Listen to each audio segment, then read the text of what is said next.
Today we have Jennifer Lyn with us. She is an indie blues rock musician with Jennifer Lyn and the Groove Revival. Their latest album is 2018 Badlands. You can check it out online on any of your streaming services. And she's currently working on a new album that will be released in August of this year, so just in a few short months.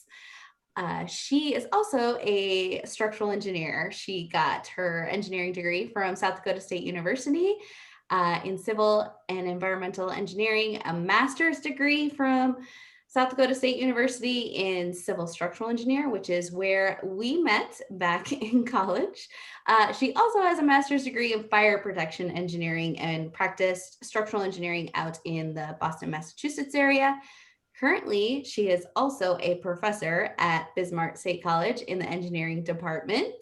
And she is a collegiate level soccer player as well. So Yes. Anyway, Jennifer Lyn, thanks for being here today. Thanks so much for having me. This is fun. Yes, fun to catch up to. Absolutely. We're still young. Yes, absolutely. It's just a number. That's what I keep telling myself every year.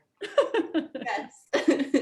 Well, if you want to start just with maybe like your backstory, what got you interested in engineering, and then if you want to weave in the music side of that wherever you see fit too, that would be wonderful. Sure.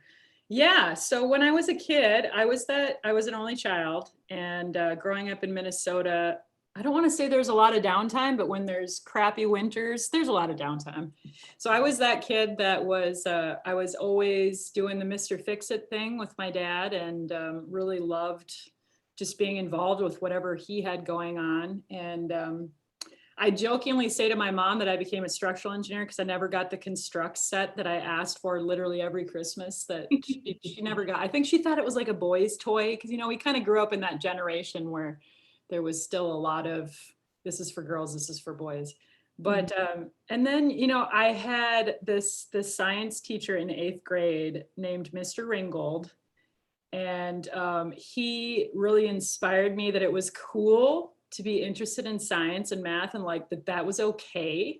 You could still be a cool person and be interested in those things. So it was literally kind of his fault, because I think he really realized that I had a big interest in this, but I was like trying to hide it because I was, trying to be too cool as a middle schooler. And the funny thing is, after I graduated college, I tracked him down because he was still teaching at the middle school I went to, or junior high back then. And I emailed him and just let him know, like, hey, you may or may not remember me, but it was because of you that I've done these things with my education. So I just wanted to say thank you. And he thought that was really cool, that I remembered him and the impression that he had. And then, so it kind of came down to it when I was in college, or getting ready to go to college. And, you have this huge, massive life decision you have to make when you're 18 years old. What better time to make an important life decision? But I knew I was interested in math and science. And so my dad was kind of like, well, he had worked in industry with a lot of engineers. And he's like, I think you should learn about this. I think it might be a good fit for you. So then, of course, I did some research before the internet, mind you, because that was like, my senior year in high school, and the internet became this thing. They were like, what is this internet that everyone keeps talking about? So literally, So I literally went to the library to find out information about different types of engineering. And I always liked building tree forts as a kid. And so I kind of always leaned towards the civil side of things. I'm like, this kind of sounds like my jam. I could either do buildings, or I was kind of like, maybe I would do environmental and save the world, one of the two. And then, so that's kind of how that happened. And then the music side of things, I grew up in a house where it seemed like music was always on. Neither of my parents were really quote unquote musicians at that time in my life, although my mom plays the harp. She plays the Celtic harp now. But there was always music being played. There was, we had vinyl albums that were being spun. People always had the radio on. You'd go to my grandparents' house, and they had one of those huge radios that was about as tall as a small child, the type. Okay. And they always had music that was playing there. And then when I was in middle school, about the time that, people start being jerks, I stumbled upon my mom's classical guitar that she had in the basement, and it was a really nice outlet for me for, the times in middle school where maybe things aren't exactly going your way and everything's dramatic. So I picked up the guitar and I was awful. And just picture like sitting there again, this is before the internet. So you would sit there with either your favorite cassette tape or what have you, and a book with a whole bunch of chords, and you'd try to decipher, okay, well, how do I do this? Because I never really had any lessons. And then when I was in college, obviously that kind of got put to the wayside there. I was playing college soccer, was trying to focus on passing classes and having a social life, which is, where I met you guys. And we did good at that. Yeah, we did. We had a good balance. I felt like we did good. We were the fun nerds, Yes. and nerds from 9 to 5. That's totally right. Absolutely. And so I got serious about the guitar again back in 2013. Here is when I picked it back up and realized I still sucked at the time. I knew like 5 chords, and then but something with it just stuck. I'm like, you know what, this is fun. I'm really gonna explore this and just see where this goes, because I've always liked writing music. That was something I immediately started doing when I picked up my mom's classical guitar.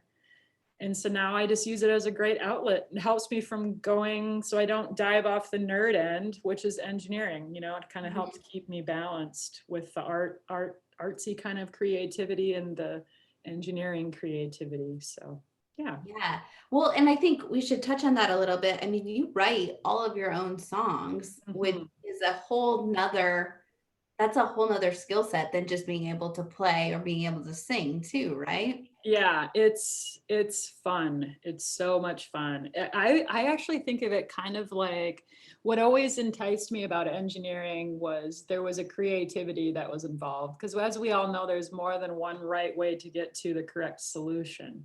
So I look at music kind of that way. Music is all about numbers, which is total nerdy fun. And then when you start writing music, it's kind of like solving a puzzle, because, you have to put lyrics together. I like to try to tell a story, because the music I still enjoy listening to is, I don't want to say mostly 60s and 70s, but there was a lot of really well-written songs from that 2 decades that came out. There's still a lot of really nice, well-written songs now, but it just seemed like that era of music really kind of captured the storytelling about what was going on around you. And, well, there was so many major life events that were going on with, Vietnam and everything. But the storytelling aspect of it has always been something that I've really enjoyed about music. And then putting it to song just makes it that much better. And then when you get frustrated in the middle of trying to write a song, and then it culminates with something where you're like, wow, that turned out way cooler than I thought it was going to. It's kind of like an engineering thing where you're like, wow, look what I just created. That is kind of cool. That's so cool. Yeah. So do you think, so like with the writing process, can you do you ever schedule time and just sit down and write, or is it where like an idea will come to you and you just got to shut everything off and like go with that idea? Or like, can you do it on demand, or is it just whenever you're inspired and then it's like, okay, I got to focus on this and let it come out? Definitely both. I've literally, I jokingly say that some of my greatest inspiration comes between the shampoo and conditioning cycle in the shower, because like all of a sudden you're like, oh, wow, that's a really good concept. And then you'll kind of start just singing words and you're like, wow, that's a really good storyline. And then, so that is where you drop everything and try to tell off as fast as you can and write things down.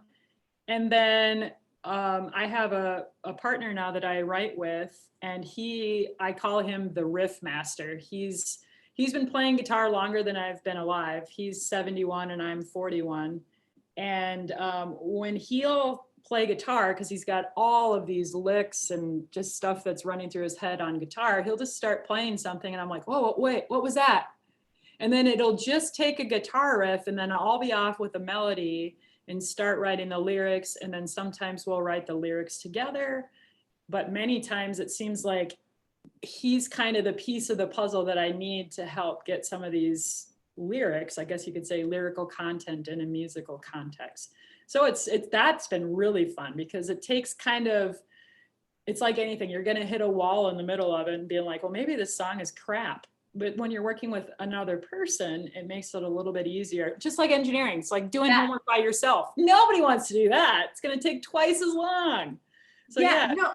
So Jen, when you're talking, like there's two things that I see that are very similar to engineering, like, and I think it's maybe just human nature too, but like in the shower moments, right? Like when your brain is allowed to rest, like that's where I'll come up with a new detail. It's like, oh yeah, I should detail it this way. Like that makes sense. So there's the creative thing you're talking about, but then also collaborating with someone else, and like you can come up with so much. Yes. I don't know if better's the right word, but it is. Totally. More content, right? And more diverse content. Yeah. So that's so interesting that you say that. It's the correlations there's a ton. And I feel, and that's what I think is interesting, because now that I'm in the higher ed and just education in general, there's been a strong push in the last couple of years, and we're starting to embrace it now where I teach. It always used to be STEM, right?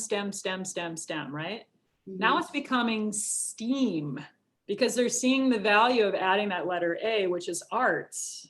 Mm-hmm. And coming from both sides of it, I can totally see how they are intertwined together in terms of like the creative process and problem solving that goes into someone who's going to paint a work of art. There's a lot of thought that goes into that, and a creative process and problem solving. And so, yeah, it totally makes sense, which I think is really neat. The correlations. Yeah. So do you see that like in your, like yourself, do you see that where like the engineering side and like the artistic musician side, do you see them overlap each other, and do you get inspiration from each of them? Yeah, I do. A song about a building and about the force. Yes. No. I see overlaps almost more to how I approach both things. Because, you know, all the years we spent in college, it was, I don't want to say beat into us, because that definitely wasn't the case, but we were given so many different tools and resources to solve problems. You know, like here's an approach you can use. Here's an approach you can use. You know, or just even like applying the scientific method. Like some of my bandmates will laugh at me because I am like super methodical with many things I do in music, which to them, they're all super methodical people too. But I guess what I'm trying to say there is there's a lot, like musicians sometimes get a bad rap of being like all scatterbrained, and there's, you know, we can't do this and that. And actually, there's a lot of methodical thinking and steps and processes, which is exactly how you would approach an engineering problem. So it's kind of interesting that way. Yeah, almost like you have the skill set to set up the framework for it and then fill in the creative pieces of it. Absolutely. That's exactly how it is. Exactly. It's so let's talk a little bit about your new album. So it comes out in August. Mm-hmm. Do you have a name for it yet? Yeah, it's called Nothing Holding Me Down. Nothing Holding Me Down. Yeah, yes. So I've gotten a little sneak peek to a few of the tracks, and I have to say, I freaking love it. So your voice, like I remember this when we were in college, you know, like we would go and sing karaoke, and like, you know, some of us would get up there and sing Faith Hill real timid, and nobody would even look at the stage. And then Jenny Briggs at that time, Jennifer Lyn gets up on the stage and is like, holy cow, your voice, like you just have so much power in your voice and so much just soulfulness in your voice. And I think like in Badlands, I remember hearing that as well on that album, but on this album too. And the thing, like we were talking before, one of the things I love is there's a couple of songs on there where they're a little bit slower. And I think you were saying, you know, maybe just a little different influence. And just the diversity of that was really like, it's still signature you, mm-hmm. but it's a little bit different. And I thought that was really cool. So do you want to talk about just the process of putting this album together and, you know, kind of how that process goes? Sure. Yeah, what I think is really neat, like being an independent musician, meaning you're not under a record label, is a double-edged sword, because like with a record label, they're going to have like this framework that they want you to work within. In fact, they're going to be very regimented about that 90% of the time. But being an independent musician, you get a lot of leeway, which is good and bad, because, you know, one of the things is when you're developing your audience of fans, you want to make sure that you're staying true to yourself, but also presenting something to them that they're going to, I don't want to say enjoy, but almost expect, if it makes sense. Like, oh yeah, this is totally characteristic of a song that I would hear her do. So for this album, it's actually kind of a little bit of a rebranding, because I've been thinking about what it is that I want to do with my music and what I want to present to the world. And it's guitar driven blues rock, meaning like my influences are dual guitars, because I think that's just the coolest thing ever. And just rock and soulful vocals, like you said, that are very powerful. Like Joe Cocker is my all-time favorite vocalist of all time. I just love his voice. And so this album, it's kind of a melting pot, which the nice thing is, lucky for me, my fans have agreed that they like this, which is great. Because it isn't going to be like where every song necessarily fits within the pigeonhole of a specific genre. Like the first two songs are very rock heavy on the album. The third song is a blues ballad, like you talked about. The fourth song is kind of like an R&B song. It's kind of I even got like a little bit of a Motown vibe, because that's what I grew up listening to. And the fifth song is another rocker. And then the last song on the album has almost like a reggae feel, because my husband and I have been spending a lot of time, well, as much as we can, down in the islands. And we love the people, we love the music, we love the culture. And some of that just kind of starts affecting you in a really good way. So like the last song on the album is definitely kind of, you'll hear a little bit of an island feel to it. Not as good as someone who's from the islands, but it's definitely kind of got an island feel to it. So yeah, it's fun. I'm gonna, you said not as good as someone from the island. Like it is, it's Well, your style. It's like that brand, like it's that style, but with your brand on it, kind of. Yeah, so thank you. Don't say that it's not as good, because it is. Well, I appreciate that. Thank you so much. But yeah, it's been really fun. That was kind of our thing through COVID, to try to get through it, because it's, for a lot of people, it was a really, really hard time. And we're coming out of it, luckily. A lot of the people that follow us in Europe are still in the trenches dealing with all this. And what I've found, for me personally, music has been my refuge once again, to just combat things we can't control. Humans, no matter who you are, we're kind of control freaks, let's be honest. So when we don't get to do what we want to do, or live the life we want to live, it's a challenge. So it's been really fun to write the album, and now we're kind of hit the ground swinging, because I learned how to mix and master, because I'm a nerd. So now I do all that, and I co-produce all my stuff. And so we recorded it all here, which is the first time we've done that. And now we're never going back, because it was the best experience. And we got the best sounding album, I think, because my co-producer and I, we could sit there and we could obsess about the little details, where that's really hard to do when you're in a studio and the clock's running and they're like, there's another $90 at a minimum down the toilet, just sitting there trying to figure out what we wanted to do. So we got time to obsess about the things to make it exactly what we wanted. So it was fun. Awesome. And maybe a little more time to get those ideas too. Absolutely. Yeah, totally. Because when you're in a studio on the clock, if there's something that you really, really, really feel needs to be changed, that's going to cost you money, so you'll think twice about it. Where we were like, well, let's try it and hear what it sounds like. And if we don't like it, well, we can it. We don't have to use it. And it doesn't cost us anything other than our time. So yeah, it's a good experience and a good way to go. We'll be doing that moving forward. Awesome. When you're saying, like that this was therapeutic during COVID to work on this and stuff, like I hear that in the lyrics of the new album too, where it's like almost a gift to other people too, of kind of, therapy, or just songs that are relatable, right? And words that are relatable to kind of what we're all going through. So that's so interesting that you say that that's what it was for you, but that actually comes out in the lyrics, and that will be the same thing for other people.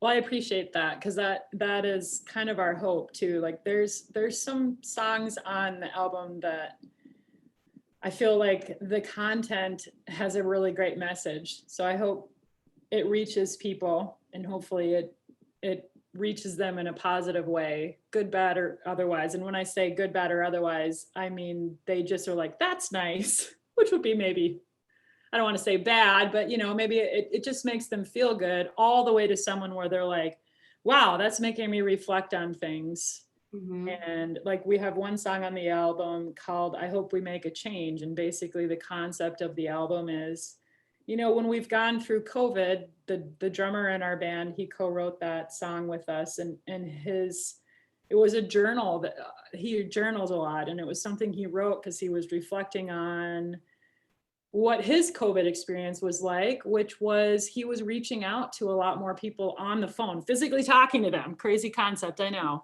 More than he had ever done in his life. And it was just, having the ability to hit the pause button through all that was good. There was a lot of good things that came from it. And and then there's always a downside of there's a lot of people that were lonely, and, but that song is really kind of like, when we get through this, are we going to go back to the way things were? Or are we going to try to make it better? Because we have the option. So now that we know what it can look like, which is really connecting with other human beings, because we've hopefully figured out we need to do that as humans. Like, can we move forward and make things better rather than just going back to ignoring each other, which is kind of what, let's be honest, kind of what we do. Well, everyone just got super busy, right? I mean, get busy in your own stuff. You don't have time to like actually talk to people that foster relationships. So hopefully when we start taking on all the extra stuff again, like we're more aware and don't do as much, maybe. I don't know. Yeah, or picking our battles, so to speak, because obviously life is busy for everyone, but just making sure we prioritize, hopefully now with a more enlightened understanding, if that makes sense. That's how I feel anyway. Reconnecting with people, making sure we're making time for people. I just think that's so important. So it is, and appreciate it because of the people that we couldn't spend time with. So then when we actually can, like, I need to be appreciative of these people. Right, absolutely. Instead of looking at it as, oh, this is a thing I have to do. Instead, this is something I get to do, I think is what I got out of COVID. So hopefully it sticks with me. We'll see. We're humans, because God knows we can go right back into bad habits. So I'm hoping it sticks. We'll see. Yeah, well, and I think that song, I hope we make a change. I hope we make a change. Okay, because that's, I mean, all of the lyrics to that speak to that. So I think that's a good mental reminder for listeners as well. Yeah, I hope so. we hope so anyway. It's a very positive song, and I think it talks about what we could accomplish if we all just start working together. So we'll see. Yes, love it, love it. So what is like a risk that you've had to take to get where you're at? Well, definitely leaving engineering as far as working in industry and going to teaching was a risk. And the way that worked out, basically I was working at a job that I actually really enjoyed. Great company to work for. They had the two magic words I tell my students about, which is comp time. And because as engineers, we work lots of hours. So when you're working for someone else, if you can get comp time, that's just such a nice benefit. But I was contacted by Bismark State College, the professor they had that was teaching engineering. So the way that it works at the college there, it's an engineering transfer program, meaning I have the students for 2 years and then they transfer on to complete their engineering degree at a 4-year university. And the nice advantage that they get starting at BSc is our class sizes are small. So, you're not stuck in a lecture hall with 350 people at 7:30 in the morning for chemistry like I was. And all the professors are going to know your names. And as a result of that, and for example, like in my classes, if I turn around after teaching something and I see the deer in the headlight look, I can hit the pause button and be like, let's approach this from a different angle and make sure you guys understand it. Where at a large university, many instructors don't have that luxury. They don't get to hit the pause button with 300 students in there. They kind of just have to keep going because that's just the way it has to be. So I feel like we're really fortunate in that regard. And the reason I went down this little rabbit hole is because I'm the only engineering faculty that we have. And so what ended up happening was the previous professor passed away. So this was like a big conundrum that the college was experiencing. And I had a friend that was at the college, and he reached out and said, hey, you're a soccer coach. You like kids this age, and you clearly like teaching because we're coaching soccer. Would you ever consider teaching this class? It's just engineering 101. We have the other classes covered. And I said, well, I don't know. And I kind of hemmed and hawed about it. And I went and talked to the person who was in charge of our office here in Bismark at the engineering firm I was at. And they were awesome. They were like, yeah, if you have an interest in doing it, we'll fully support you if you want to be gone Monday, Wednesday, and Fridays to teach that class. So I'm like, well, I think I'm going to do it and help them out because they're really in a bind. So I did it, and little to my thinking, I ended up loving it. And then they said, this really worked out really well for us. Would you consider staying full time? And I was like, yes, I think I will. So of course, then there's a pay cut, because obviously working in industry, you're in industry, you have the ability to make a lot more money. And, but what I found was the interaction with the students is just something that I felt was, I don't want to say it was a better fit for me, but it just felt like the right time to be in that environment. And I didn't go into it thinking I was not going to go back to industry. Then again, who knows what the future holds.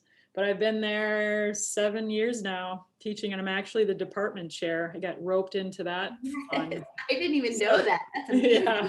Yes, I'm the department chair in our area, and I work with all the math faculty who are absolutely awesome. They make my job ridiculously easy as far as the managing part of being a chair. But I love it. I love working with the students. They give me energy, and I love sometimes the questions they ask. It makes me really think about the concepts that we learn as engineers. So it's been really fun. It's almost like sometimes I'm going back to school because you're revisiting certain topics, and then a question gets asked and you're like, that's a really great question. And I don't BS with my students. Yeah. So I'm like, that's a really great question. I'm going to need to dive into that a little bit to give you guys a thought out answer. So it's fun. I enjoy it. I think that's so cool. Like, it sucks that teachers don't get paid what they get, but that's like a whole nother discussion. Yeah, of course. But like, what a gift you are to the students. Like, you're energetic, you're animated, like you're so good at speaking, like, and you're so good at just conveying like information that can sometimes be technically in the weeds and complicated, right? But then to like bring it down to an understandable level, just from what I know of you, like, I know that you're amazing at doing that. So I just can't help but think that that's like such a gift for your students too. Well, and I was actually joking with Dr. Reed, who I still keep in touch with. He was my undergrad advisor, such a great guy. And when I first started teaching, I was talking to him about the fact that because I struggled. My first 2 years in college were brutal. Because I was that kid, like many kids, who, if you go on to college, many times it's because high school was ridiculously easy for you, right? So, which is a double-edged sword. It doesn't mean that you weren't challenged in high school. What it means, though, is when it does come easy, you'd have horrible study habits. You're not really sure how to manage your time. And my whole first 2 years were kind of a disaster in terms of like turning in late assignments. I took the wrapping off my chemistry book the week before finals, my first semester. Like, I just couldn't get my stuff together. So, and I share these things with my students, not to encourage this behavior, but to say, hey, you know what? I know you're having a hard time in this class. It has nothing to do with your intelligence. It has everything to do with these skill sets that we need to help you develop. You need to get good at managing your time. You need to learn how to study. You need to, like I say to my students, if you're gonna be in a STEM field to study, it's like going into a gymnasium and saying, I want to be good at shooting free throws, and then going into gymnasium and just dribbling around and then leaving. I'm like, Yeah. you have to work problems. You got to work problems, as many as you can, because that's where the critical thinking comes in. So I kind of feel like, and I was joking with Dr. Reed saying, yeah, those first 2 years that I was really struggling and you talked me off the ledge and kept me in college, it's paying off, because now I get to share those experiences with other people and say like, hey, I have 2 master's degrees.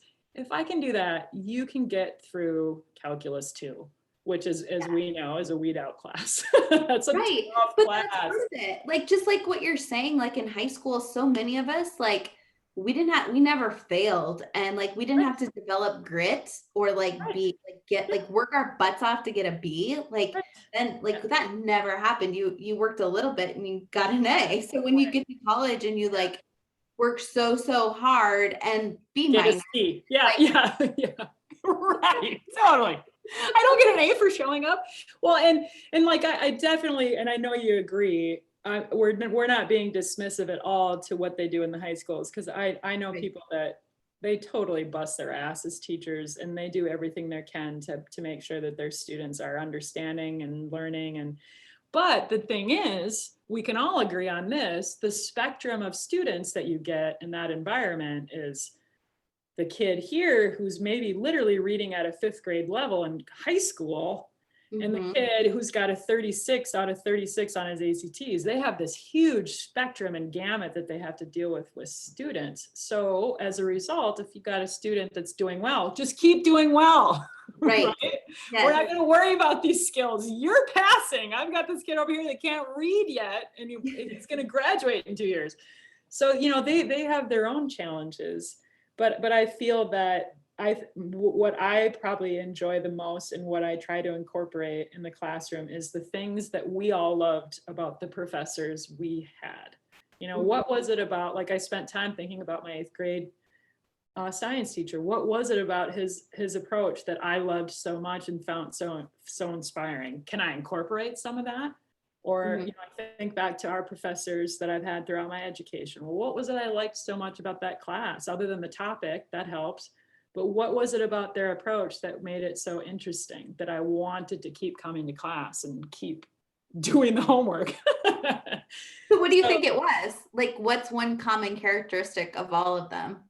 what I think it is for me is being personable, Mhm. being approachable. I feel that the professors that I've had the ability to connect with over my education, if they knew it or not, like Dr. Reed knows this because I told him personally, but if they knew it or not, their personability and just their willingness to answer what was probably ridiculously dumb questions, because that's what we ask, because we don't know, their ability to answer those questions without making me feel dumb about asking them made a huge difference in my education. So like I always tell my students, there's no such thing as a dumb question. There's only dumb answers. So fire away. Trust me, I've heard it all. So let's, like, if you're not understanding something, let's try to figure it out, because you're all smart. So we just got to figure out what it is that you're not understanding. And then once we fix that, life is good. So it's fun. I enjoy it. That's awesome. So I have a funny story about college. So I was not doing well in mechanics of materials, and I think we had that with Dr. Siegel. And Yes. I got a lower grade in the class than I thought was even possible based on my calculations ahead of time. So I went in to talk to him, and he was like, "Well, quite frankly, you got the lowest score on the final." Oh no. So you just got put in your place and you're Yeah, like, pretty lovely, much. lovely. So, but it was great, like the connection side of it. So then, like, we were able to talk about that and talk about the things that I did wrong so that I could do better in the next class, because it's all cumulative, right? So, Right. but that I agree, just the human Yep. connection. And I felt that when we were juniors and seniors, like they knew us, all of our professors knew us, and they all cared about us and cared Yes. about our success. And that meant the world, right? Like if they believed in us, then that meant that maybe we could believe in ourselves. Right. Yeah, I feel ridiculously fortunate. The professors we had at South Dakota State when we were there, and I'm sure it's the same now, And then the professors I had at Worcester Polytech out in Massachusetts were all fabulous. Like even the intimidating ones, like Dr. Siegel, you could still have a conversation with, and they never made you feel like you shouldn't be asking these questions, or they never made you feel like you should know this by now, or there was never like this vibe of, why are you bothering me with this? You know what I mean?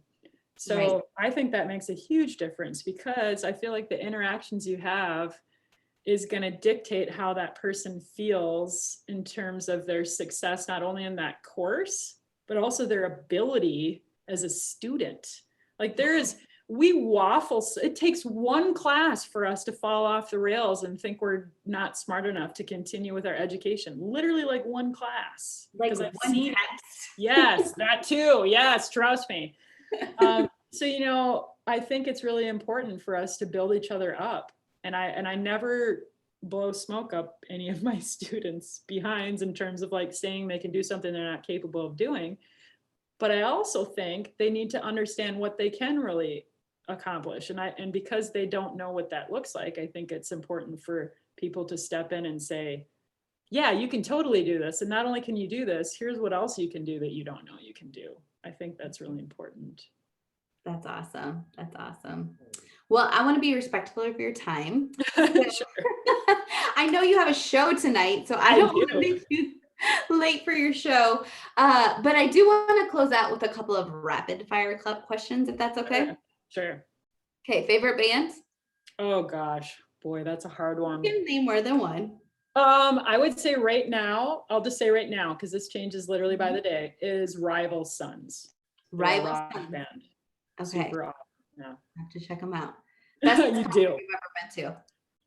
Oh gosh, Joe Bonamassa, hands down, absolutely fabulous concert. My face melted from all the guitar soloing. It was so great. Okay, where is your favorite place to play? Like a show? I have to say local, and there's so many great places here. There's just something about the local crowd we have, the rapport. They've seen me, progress as a musician, and the people that keep coming out night after night when we have shows. I just have to say local, just because they've become more friends than just people in the crowd. So love it. Okay, so it's Saturday morning. You don't have anything planned. What do you do? Oh gosh. Go through literally a laundry list of all the things that we have to do around here. My husband and I rarely ever sit around, and kind of twiddle our thumbs. So if we do have time, the morning we'll usually start with coffee and pancakes, because we eat pretty healthy during the week. So we might as well just, not that pancakes are awful for you, but it's a nice thing to have on the weekends. And we may sit there for like one episode of some sort of show we're watching, and then it's got to get stuff done. We're always doing stuff. So it's a good problem to have. I like being busy. So does he. So does our cat. So everyone's happy. Everybody's happy. Yeah. Okay, so you're driving. Multiple choice question. You're driving. Do you have it silent? Do you listen to quiet music, loud music, or do you sing and dance while listening to music? If I'm by myself, this is how nerdy I am. I will listen to an Audible book because I don't have time to read. So Right. it's like the best time to have someone read to me. So it's like story time. It's kind of nice. So I'm like, oh, I got a long drive today. Shucks. Get to listen to a book. Oh, that's awesome. I love that. Okay, well, that is all I have. So thank you so much for being here. It has been a little while since we have caught up, and I just have to say, like, you are so poised. And I love seeing you succeed in your music business, and then also as a professor and a department head. Like, that is so awesome. And the thing I think that probably inspires me the most about you is how you do it differently. Like, you do what fits for you. So like, your path is probably not the same as anybody else's, but it's all true to you. So I love that. And I'm so inspired by you. Well, not to have a girl gush moment, but right back at you. The fact that you are basically running your own engineering company, I think is absolutely awesome. I just think that's so cool and so takes some serious guts to do, which I think is just awesome. And your post about always looking up, I just think it's so cool because I'm also a structures nerd, obviously. Like if you and I were ever to go to New York City, I don't think we'd ever be found again because we would just be wandering the streets staring up at everything. So Both of us back at you, girlfriend. We would be tripping over the sidewalk. Totally. What happened to those girls? Remember those girls that fell in the manholes? Did they live? Totally. Bird. Totally. No, just a building. Just a building. Yeah, totally. Well, thank you. And I just want you to give us an opportunity once again to say the name of the new album and when it's going to be released. We'll put it through the unboxing project too, but I want to give you that opportunity. Yeah, awesome. So my band name is Jennifer Lyn and the Groove Revival, and there's just one N in Lyn. And the album will be out August 20th. And if a person is interested and wants to follow the whole journey leading up to that album release, because there'll be lots of fun stuff going on with behind the scenes and all that, they can visit my website at jenniferlynmusic.com. Awesome. I will also put that in the link in our show notes. So cool. Awesome. Well, thanks for having me. Thanks so much for being here, Jen. Yeah.